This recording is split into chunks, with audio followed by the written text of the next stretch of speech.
Hi hello నమస్తే welcome to PRG ఛానల్కి స్వాగతం సుస్వాగతం.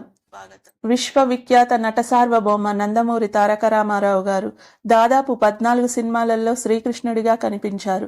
ఆ మూవీస్ ఏంటో చూద్దాం. బజార్ మార్చి 27, 1957. వినాయక చవితి ఆగస్టు 22, 1957. దీపావళి సెప్టెంబర్ 28, 1960. భక్త రఘునాథ్ నవంబర్ 4, 1960. శ్రీకృష్ణార్జున యుద్ధం జనవరి 9, 1963. వీరాభిమన్యు ఆగస్టు 12, 1965. శ్రీకృష్ణ పాండవీయం జనవరి 13, 1966.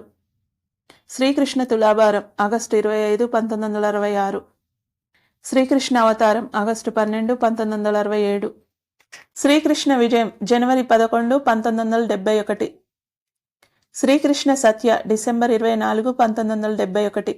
దానవీర శూరకర్ణ జనవరి 14, 1977. శ్రీ మధ్విరాట పర్వం మే 28, 1979. నందమూరి తారక రామారావు గారు శ్రీకృష్ణుడిగా నటించిన ఈ చిత్రాలలో మీకే చిత్రం నచ్చిందో కామెంట్ చేయండి.